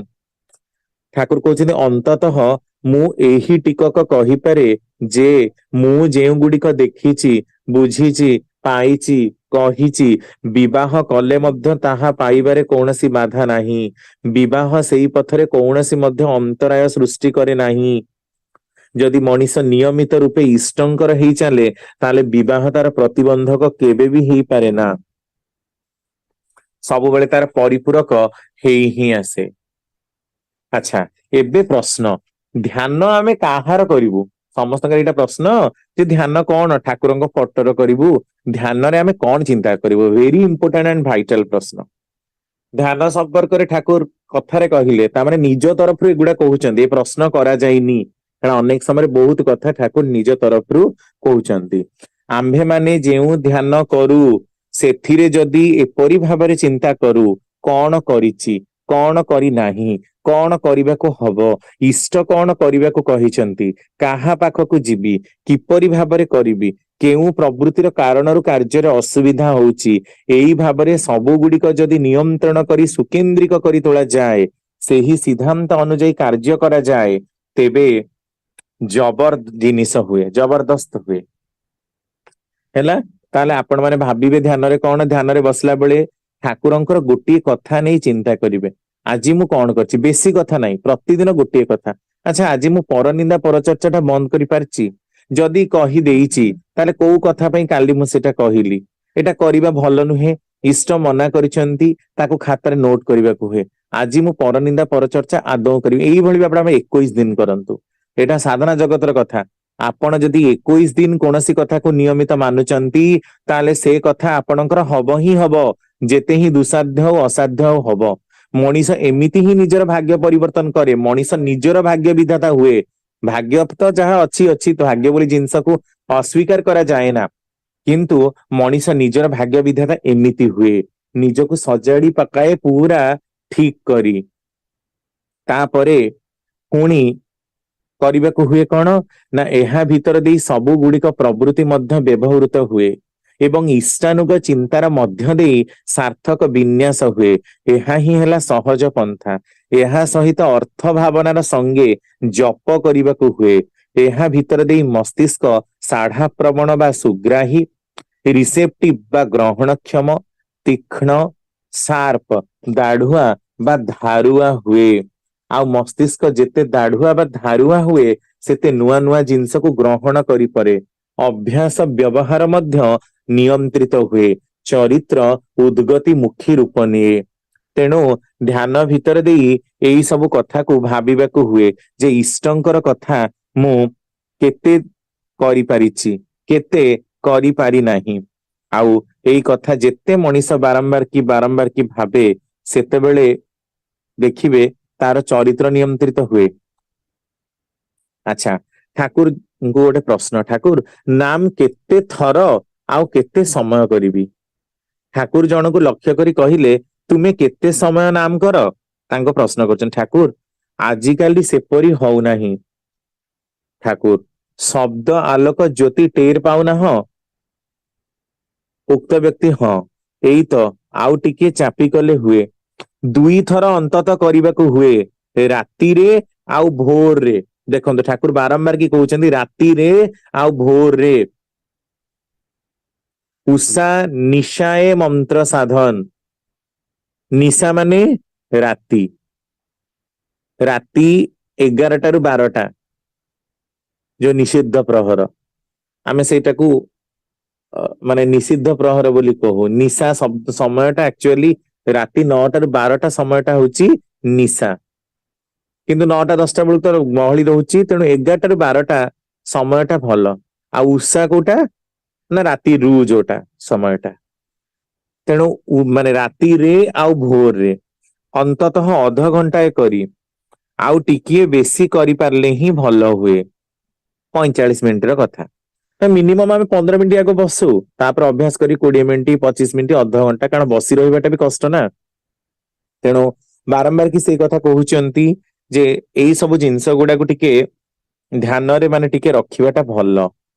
ଆଚ୍ଛା ସାଧନ ଭଜନରେ ସ୍ମରଣୀୟ କଣ କଣ ଆମେ ଟିକେ ମନେ ରଖିବା?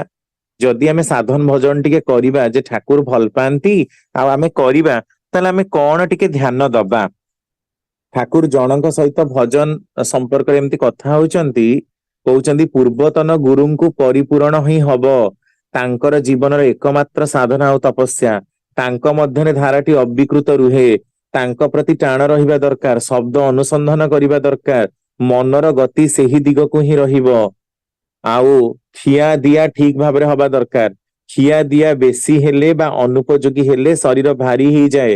ତାମସିକ ଭାବ ବା ରାଜସିକ ଭାବ ହୁଏତ ପ୍ରବଳ ହୁଏ। ସୁରତ ଉପରକୁ ଚଢିବାକୁ ଦିଏ ନାହିଁ, ତଳକୁ ଟାଣି ରଖେ। ଆଉ ବର୍ଣ୍ଣାଶ୍ରମ ମାନିବା ଭଲ। ଜୈବୀ ସଂସ୍ଥିତି ବା ବାୟୋଲୋଜିକାଲ ମେକଅପ୍ ଯଦି ବ୍ୟତିକ୍ରମ ଗ୍ରସ୍ତ ହୁଏ ତାହେଲେ ଶବ୍ଦ ଜ୍ୟୋତି ଆସେ ନାହିଁ, ସମ୍ବଦ୍ଧ କ୍ରମାଗତି ହୁଏ ନାହିଁ, କ୍ଲିଭ୍ଡ କଣ୍ଟିନ୍ୟୁଟି ହୁଏ ନାହିଁ। ମୋର ବାହନ ହେଲା ଶରୀର, ସୁରତ, ତାହା ଠିକ ରଖିବା ଦରକାର। ଘୋଡା ଯଦି ଖରାପ ହୁଏ ତାହେଲେ କେଉଁଠି ନେଇ ପକେଇବ ତାହା କଣ ଠିକ ଅଛି? ଯୋଗାବେଗ ଯଦି ବିକୃତ ହୋଇ ପଡେ ତେବେ ଆଗକୁ ଯାଇପାରିବୁ ନାହିଁ। ତେଣୁ ଶାସ୍ତ୍ରରେ ଅଛି ସନ୍ନ୍ୟାସୀର ବର୍ଣ୍ଣାଶ୍ରମ ନାହିଁ। କାରଣ ଆମେ ମାନେ ଯୋଉ ବର୍ଣ୍ଣାଶ୍ରମଟାକୁ ମାନେ ମନ ଇଚ୍ଛା ବିବାହ କରି ନଷ୍ଟ କରିଦଉଛେ, ସେଇ ପ୍ରକାର ସନ୍ତାନ ମାନଙ୍କର ବି ନାମ ଧ୍ୟାନ ହବନି। ତାର କୌଣସି ମଧ୍ୟ ଯୌନ ଜୀବନ ନାହିଁ। କିନ୍ତୁ ସେ ଯଦି ଯୌନ ଜୀବନରେ ପ୍ରବେଶ କରେ ସେଠାରେ ତାହା ମାନିବା ହିଁ ଦରକାର। ମାନେ କଣଟା? ବର୍ଣ୍ଣାଶ୍ରମ। ଯୋଉମାନେ ବିବାହ କରୁଛନ୍ତି ସେମାନେ ବର୍ଣ୍ଣାଶ୍ରମଟାକୁ ଠିକରେ ମାନିବା ଦରକାର। ତାହା ଯଦି ନ କରନ୍ତି ତାହେଲେ ବି ନାମ ଧ୍ୟାନରେ ବେଶୀ ଆଉ ମାନେ ଫଳଟା ମିଳିପାରେ ନା। ଏଇ ପ୍ରକାର ଅବସ୍ଥା ହୁଏ। ଯଦି ଆହୁରି ତ ଅନେକ ପ୍ରଶ୍ନ ଠାକୁରଙ୍କୁ ଆଲୋଚନା ପ୍ରସଙ୍ଗରେ କରାଯାଇଛି, ବହୁତ କଥା। କିନ୍ତୁ ଆଉ ବହୁତ କଥା ଆଲୋଚନା ପାଇଁ ବେଳ ନାହିଁ। ଯୋଉଟା ଇମ୍ପୋର୍ଟାଣ୍ଟ କଥା ଆଲୋଚନା କଲି, ସମୟ ତ ମାନେ ସରି ଆସିଛି। ତ ଆପଣ ମାନଙ୍କର ଯାହା ପ୍ରଶ୍ନ ଅଛି ଆପଣ ମାନେ ପ୍ରଶ୍ନ ମାଧ୍ୟମରେ କରନ୍ତୁ, ତାହେଲେ ଦେଖିବେ ଆହୁରି ବହୁତ ବହୁତ କଥା ଠାକୁର ଯୋଉଟା କହିଛନ୍ତି ତାହା ବୁଝା ପଡିଯିବ। ଜୟ ଗୁରୁ। ସୁବାସ ଭାଇ, ଜୟ ଗୁରୁ।